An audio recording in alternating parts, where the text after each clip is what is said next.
quickly on Bidenomics. The White House is trying to sell this Bidenomics message heading into the election year, but we have a new Fox poll, and it shows that nearly half of voters, 46%, say the administration's policies have hurt them, and voters don't see the economy getting any better. They're twice as likely to see it getting worse next year. Why is that? So I'll say this, and we've talked about this many times, right? The last few years have been challenging for the American people. We know that. Coming out of the pandemic, when the president walked into this administration, the economy was in a tailspin. It was. And so the president did everything that he can to make sure that we get this economy back on track. And we understand that Americans, feel like things are still unaffordable. We get that. And that is something that the president has said himself very recently. And that's why he's going to continue. When it comes to, that's why the Inflation Reduction Act is so important.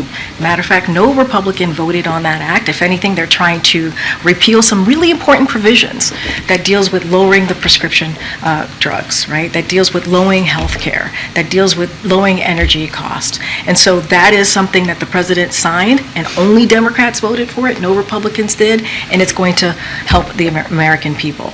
And so there are historical actions that this president has taken that has shown, the data shows, that the economy is in a better place.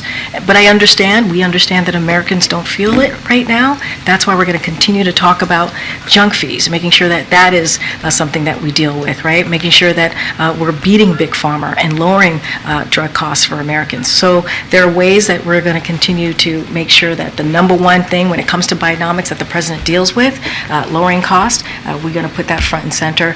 Matter of fact, the president's going to be in Milwaukee, Wisconsin tomorrow. You'll hear directly from him. He'll talk about Bidenomics. He'll talk about how small businesses is at the pillar of Bidenomics and how important it is. We have seen record application, more than 14 million applications for people wanting to start a small business. And that is because Bidenomics is indeed working. Thanks, everybody.